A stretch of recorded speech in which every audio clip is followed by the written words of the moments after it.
Bismillahirrahmanirrahim. Assalamualaikum warahmatullahi wabarakatuh. Alhamdulillahirabbil alamin. Wassalatu wassalamu ala asyrofil anbiya'i wal mursalin wa ala alihi washabihi ajmain. Tsumma ma ba'du. Alhamdulillah, teman-teman, kita bisa ketemu lagi dalam kondisi yang sehat insya Allah, dan kita akan melanjutkan materi untuk teman-teman ya. Kalau sebelumnya adalah di pondasi yang pertama tentang open mind, maka ini adalah pondasi yang kedua yang sama-sama perlu kita pelajari, dan tentunya bukan hanya dipelajari, tapi juga yang paling penting adalah kita amalkan, yaitu pondasi kedua, adab belajar. Baik. Nah, sebelumnya teman-teman, kami perlu sampaikan bahwa untuk materi dari adab belajar ini mengambil dari 3 buku referensi yang kami dapatkan. Yang paling utama tentunya adalah kitab Ta'lim Muta'alim, Pentingnya Adab Sebelum Ilmu, yang dikarang oleh Al-Imam Az-Zarnuji.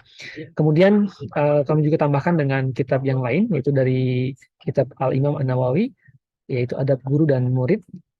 Kemudian tambahan dari buku terjemah Khulasath Ta'zimul Ilm yang dikarang oleh Syekh Dr. Sholih Al-Utsaimin. Baik. Nah, tentu yang paling pertama yang perlu kita sama-sama ketahui dan pahami adalah mengapa kita perlu belajar adab belajar, gitu ya. Yang namanya belajar ya udah belajar aja tuh, nah, kurang lebih begitulah gitu ya. Tapi kenapa pada akhirnya kita perlu mempelajari dulu adab belajar sebelum kita belajar kepada materi-materi yang lain? Kalau pertanyaan ini belum bisa terjawab dengan baik, maka tentunya teman-teman tidak akan tidak tidak enak lah gitu ya, atau yang semacam lah gitu ya, karena masih ada hal yang berkecamuk atau ada halangan lah di kepala kita gitu. Kenapa harus belajar ada belajar?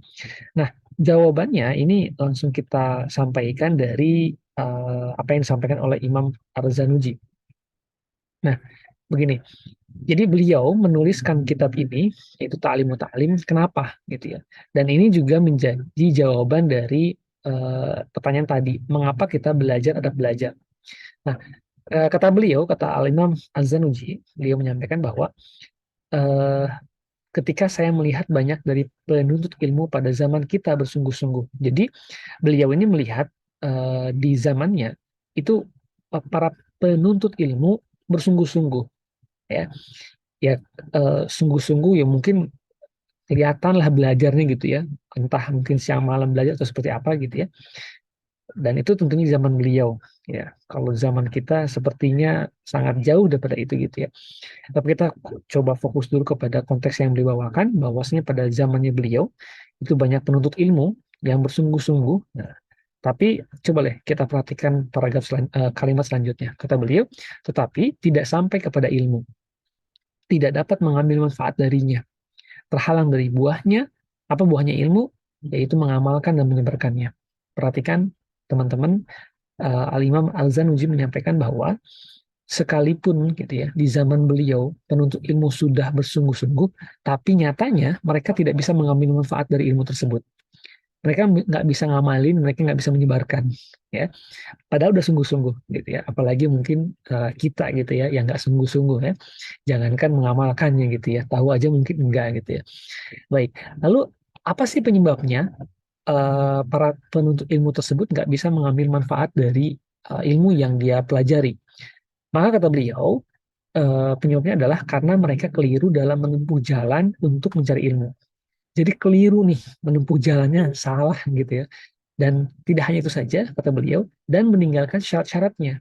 Ternyata untuk belajar itu ada syarat-syaratnya, ada adab-adabnya, kurang lebih begitu gitu ya.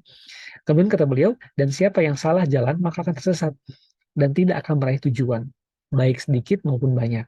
Nah, maka oleh karena itu gitu ya, beliau Alim Zanuzi ingin menjelaskan kepada kita semuanya tentang cara menuntut ilmu seperti yang beliau pahami dari buku-buku dan yang beliau dengar dari guru-guru yang memiliki ilmu dan hikmah gitu. Jadi ini nih teman-teman nih, apa yang disampaikan oleh Imam Zanuzi bisa menjawab apa yang tadi pertanyaan kita semuanya. Mengapa perlu belajar tetap belajar gitu ya?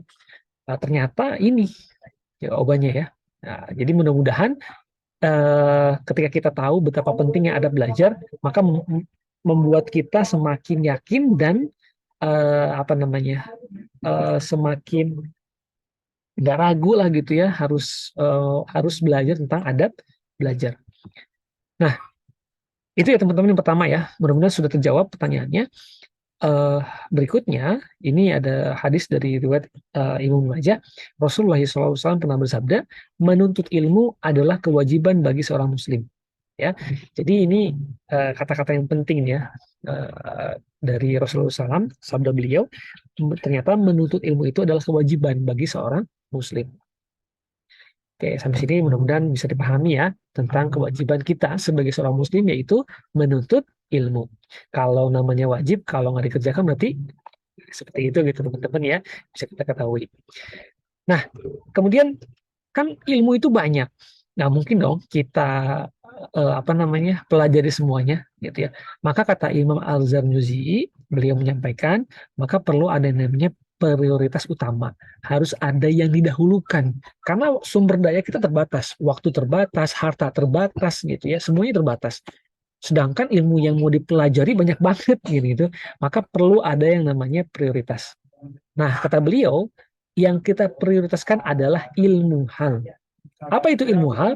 Ilmu hal adalah ilmu yang dibutuhkan saat itu. Kita butuhnya apa nih? Oh, ternyata kita bentar lagi naik haji. Berarti kita butuh untuk belajar tentang ilmu haji. Gitu ya. Apalagi misalnya mendekati Ramadan, kita wajib mempelajari tentang puasa.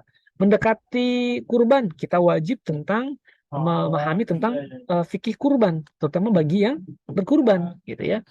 Dan lain sebagainya. Intinya, kata beliau, eh, ilmu yang paling utama yang harus kita pelajari terlebih dahulu adalah ilmu gitu ya. Baik. Selanjutnya teman-teman, seperti yang kita ketahui bahwa tempatnya ilmu itu apa sih? Gitu ya.